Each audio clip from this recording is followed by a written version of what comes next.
Hey, what's up everybody? This is Like It's 1985, and today we are going to take a look at Transformers Generations Deluxe Class Thundercracker, which of course is a repaint of the Fall of Cybertron, I believe, Starscream.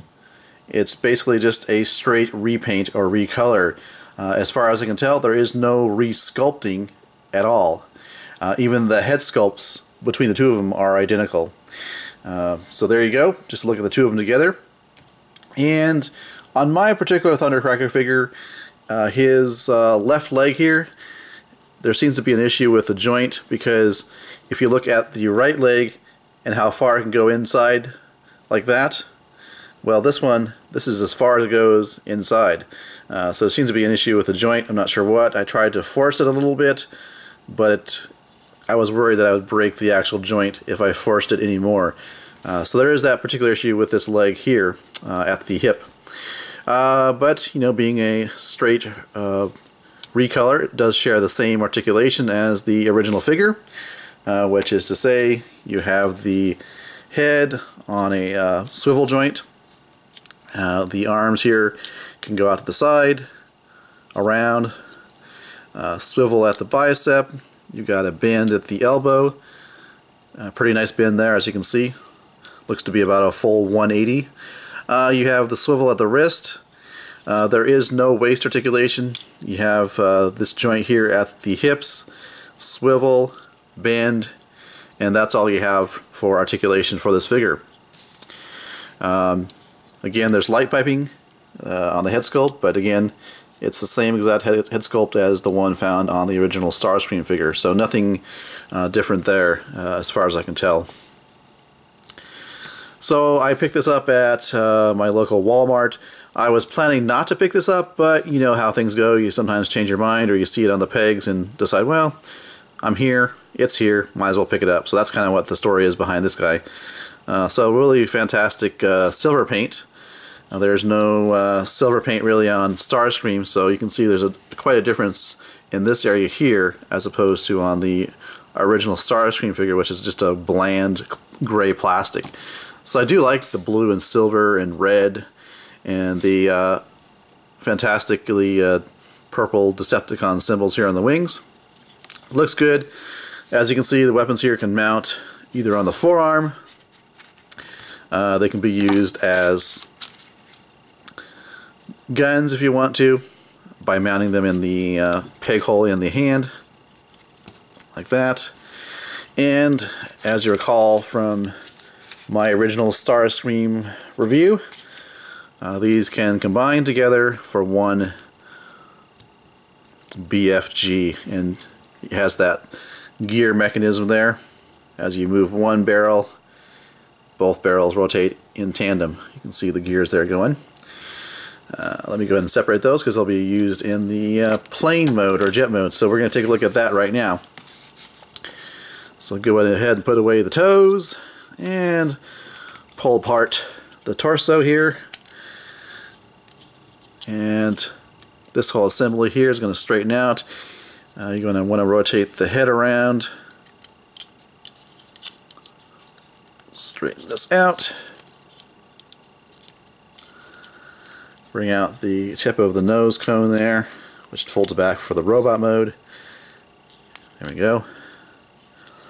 And then the hands are a little bit tricky, or I should say the arms, as usual, are pretty tricky. You got to rotate them in like this, and then use that double joint to get them out so that you have this peg hole facing upwards. So again, rotate it in right like this, get those tucked away like that, and then rotate the lower forearm joint around such that you have them like this, and you're actually supposed to tab these together something like, there's actually a tab and a slot here.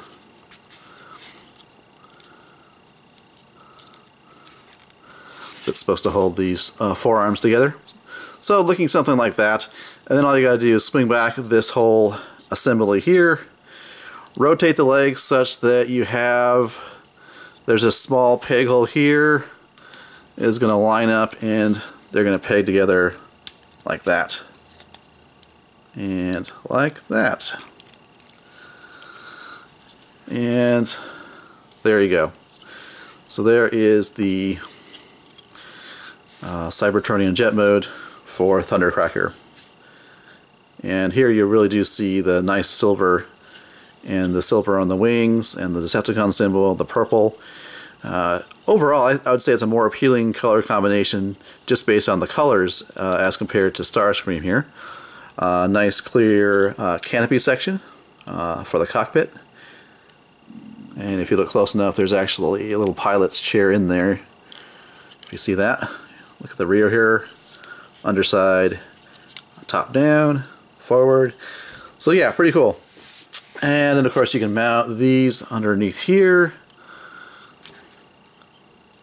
under the wings.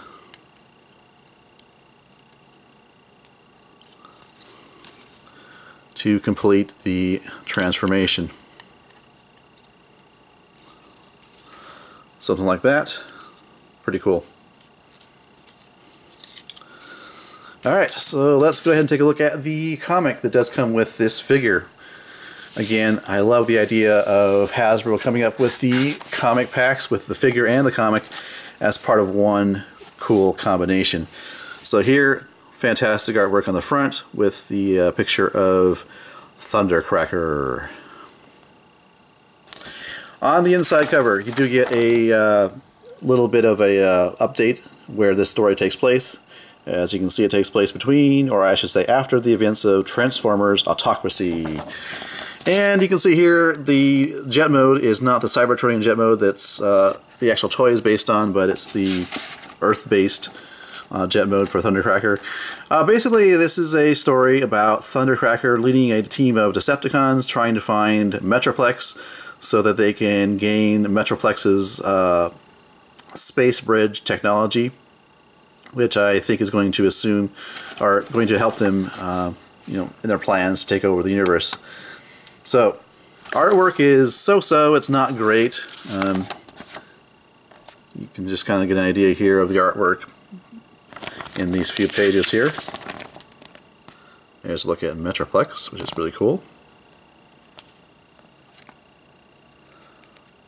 So yeah, the artwork is so-so, nothing to write home about, just, you know, it's passable. It's okay.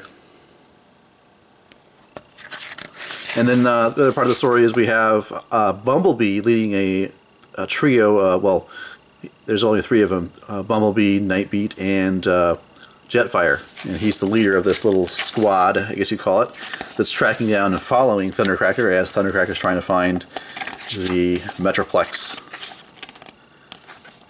And as a process, the Decepticons are raiding this planet where they found a signature matching what would be Metroplex's signal, or rather the space bridge technology, or I guess actually it's the Energon that's the Energon signature that they actually tracked it down to the planet that actually has Metroplex on there. But yeah, pretty nice artwork here.